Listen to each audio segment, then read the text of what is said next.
یوم یکجہتی کشمیر کے موقع پر ملک بھر کی طرح گجرانوالہ میں بھی مذہبی، سیاسی، سماجی اور تاجر تنظیموں کی جانب سے ریلیوں کا سلسلہ دن بھر جاری رہا، جو شہر کے مختلف مقامات سے ہوتی ہوئی گوندلانوالہ چوک پہنچ کر اختتام پذیر ہوئیں۔ ریلیوں کے شرکا نے ہاتھوں میں بینرز اور پلے کارڈز اٹھا رکھے تھے جن پر بھارتی ظلم و بربریت کے خلاف نعرے درج تھے۔ کشمیر جو ہے اس کو پاکستان اور بھارت کے مسئلے سے زیادہ امت مسلمہ کے مسئلے کے طور پہ پیش کیا جانا چاہیے، کیونکہ جب تک آپ اس کو امت مسلمہ کے مسئلے کے طور پہ پیش نہیں کریں گے، عالمی ضمیر نہیں کبھی جھنجھوڑا جا سکتا۔ کشمیر پہلے دن سے کشمیریوں کا ہے اور کشمیر اپنی آزادی کی جنگ صرف یہ 70 سال سے نہیں لڑ رہے بلکہ یہ 200 سال سے اپنی آزادی کی جنگ لڑ رہے ہیں۔ ان کا حق ملنا چاہیے۔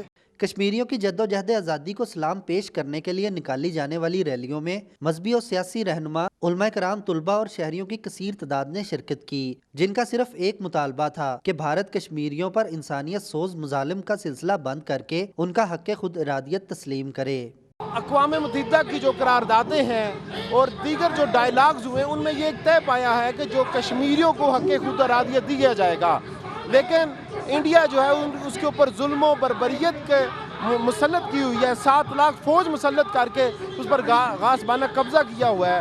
ریلی کے شرکا نے بھارت کے خلاف شدید نعرے بازی کی اور حکمرانوں سے مسئلہ کشمیر ہر فورم پر اجاگر کرنے کا مطالبہ کیا۔